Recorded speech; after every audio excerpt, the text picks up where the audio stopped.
Item number 13, we have boards and commissions appointment process discussion. Essentially, this is not a time where we name names, although I will say that Vice Mayor Cardoza and we interviewed several people, several very good people for three different commissions: the Planning Commission, the Parks and Recreation Commission, and the Economic Development Commission. We have submitted our recommendations to staff, and we're not saying any names yet because they're subject to approval and passage of a background investigation. One thing that will be probably slightly delayed is the Economic Development Commission. It's my intention to expand that commission to at least 5, if not 7 members with 1 alternate, and really make some pointed assignments to that commission, task them with some responsibilities, try to tailor the membership of that commission to where we can actually have an impact that we can hang our hat on. I would like to also change it from those folks meeting in the Butte room, or is it the Sutter room, to meeting right here. Sitting right here with all 5 to 7 members sitting here, appoint a formal chairperson, keep formal notes and post those online so we can track their progress and have them meet at least monthly. It's also, I'm in talks with maybe expanding the Yuba City's presence on the community-wide, the Yuba Sutter Economic Development Commission as well. So we'll have some discussion coming up to council. I've requested that they provide a presentation, a background on what they do, why it makes sense for us to return to a membership in that commission, and also as a way to explain the fee process, the membership fee process, and what value it brings to us. So that's in the works right now, something I've decided on making happen. For the other 2 commissions, Parks and Rec and Planning Commission, the names have been submitted, and those folks will be notified by mail as soon as possible. Okay? Anybody from the public care to comment on that? All right. Now, consideration of adoption of a resolution approving an agreement for employment of interim city manager with, I forget something? What did I forget? Item 13. You just did it. That's what I just did. Yeah. Oh, did you want to say something? I thought we would have discussion, Mayor. Okay. Process of Forgive me then. discussion. Do we have a presentation? I'm sorry. So the only thing is the staff report that I submitted to you with the information that was requested at the last council meeting. And so it just, you requested what other agencies are doing. I submitted a request through the city clerk listserv, received, I think, 9 requests or 9 responses from cities who do things differently than we do. And then I also went back and found where they initiated the original process that we used from 1992. And I also included the ordinances that the city has, how commissions are assigned. So if there's any questions regarding the information that was submitted or provided to you, I'm happy to answer. Go ahead. No, I'm sorry. So we'll back it up. That was my error. It was not only what we just did, but our process moving forward based on our last council meeting. So proceed. Thank you, Mayor. Thank you, Terrell, for taking the time and really working through and getting all the different process. Because my intent in having us work through the process was to figure out how we can get more people engaged in some of the commissions that we have under the city council at this point. And listening to you, Mayor, it's good news to hear that you're thinking of expanding some of the roles and adding and increasing time of meetings. In this, looking at the documents that Terrell organized so well and put together, it looked like the previous city council members, 92 and 90, let me look it up real quick here, if you pardon me, 90.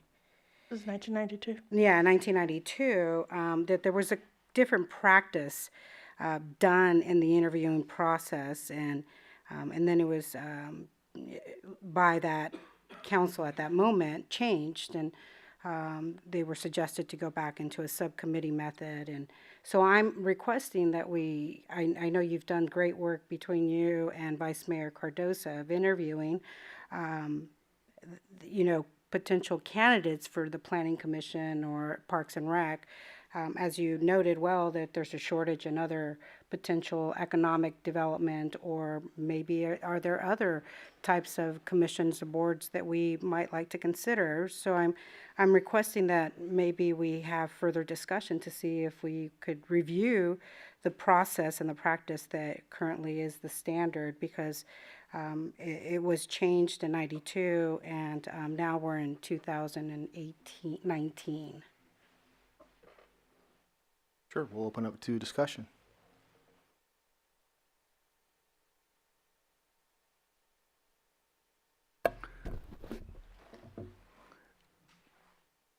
Help me just continue to understand it just a little bit more. I think what you're looking at based upon history is not only potentially increasing the representation, but also the council's involvement in the selection process? Correct. Okay. Yes, as we discussed in the previous meeting. Thank you for bringing that up. We are not included in the interview process. 3 of us are not included at this moment. The process is, if you're not aware, it's a screening. Applicants submit their application. It's a subcommittee, as you would consider it, or ad hoc, based on the 1992 decisions of the council, to have the subcommittee of 2, which is the mayor and the vice mayor. But it wasn't clear that those were the people, but at the time it seems by the attachments that that's what it was. So I'm asking for this to be reconsidered. If we can't change the process this time, but I'm really interested in to see how we can get more of the community and speak for the community. That's why you elected us, to have, a variety of representatives. And I see that a lot of you in the room attend these meetings often. You might be great candidates in one of these commissions, and that's what I'm looking for a discussion to perhaps review the process in the future. And if you're kind of puzzled by where I'm heading, I'd like for us to review this further. Through the mayor, Mrs. Spandola, I just, clarification. I get the process that we're in, and we're along the way, like you said, this year, so we're looking at next year's process. But is our goal to try to get more people through the process and engaged, or to have the council more engaged? Because they're 2 separate parts. So I'm open to have a conversation about this, no problem, but I'm really trying to figure out, what is our goal? Are we trying to get more people engaged, or the council more engaged as a whole? I think it's a combination of the 2, Councilman Shaw. I think it is that the entire council could be involved in the process. I mean, there's examples of other communities that are doing this, and perhaps increasing the engagement by the community as well. But my first priority is the council members at large, all of us, to be able to have that opportunity. I would support having a conversation about this at a future date to explore options, because both processes have plus and minuses, and I don't want to get into it tonight, but it'd be a good conversation down the road before we're at this juncture next year, Mr. Mayor. Thank you. Sir? Nope. I do think that there is merit in further discussion about inclusion of the council. I look at the Planning Commission, and it's interesting, and acknowledge Mr. Eiler here, chairman of our current Planning Commission. We had a discussion last night just in regards to, the role of Planning Commission and the role of City Council. It was a friendly conversation and enlightening. We shared ideas in regards to, what's going on in the future. At this particular point in time, I have no lack of confidence in the screening committee's recommendations at all. But at the same time, I do think that there would be some value in some way of including all 5 in the process, rather than get to a meeting and then ask for the approval. In fact, there's history within this council chambers of where that was done in a way that I'm not sure was the way I would hope things would happen for people who were not eventually selected. So I do have an interest in continuing the discussion at a future date. This is for Shannon. If we use more than 2 people, isn't that a Brown Act violation? It's not if it's at a public meeting. So if you have an ad hoc committee that you want to set up, that's fine. If you do have 5 individuals that are meeting all at the same time to discuss candidates, it would have to be at a noticed open public meeting.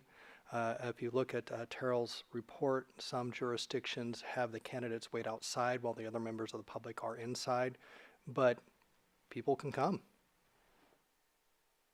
Thank you. All right.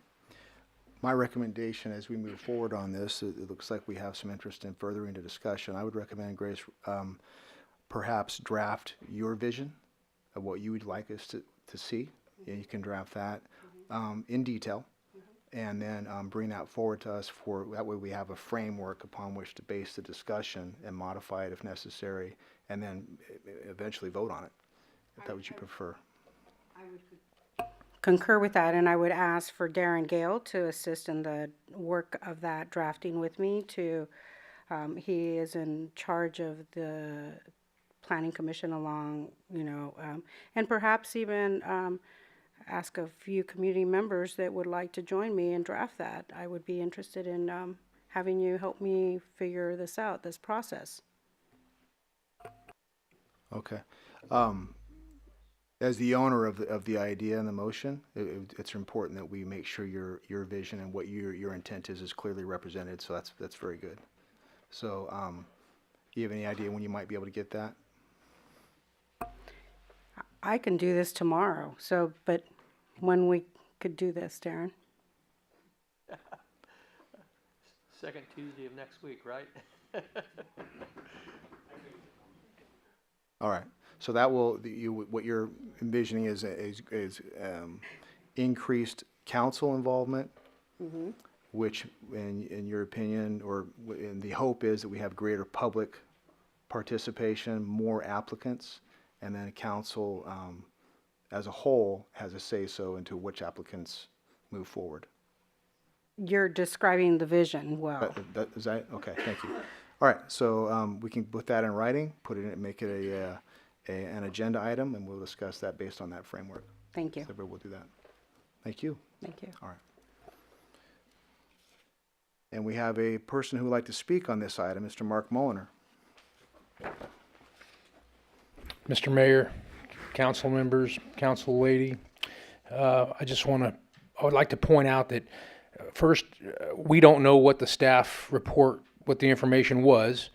If maybe you could share that, like in the general vicinity, as to what the other cities or counties do when it comes to appointments.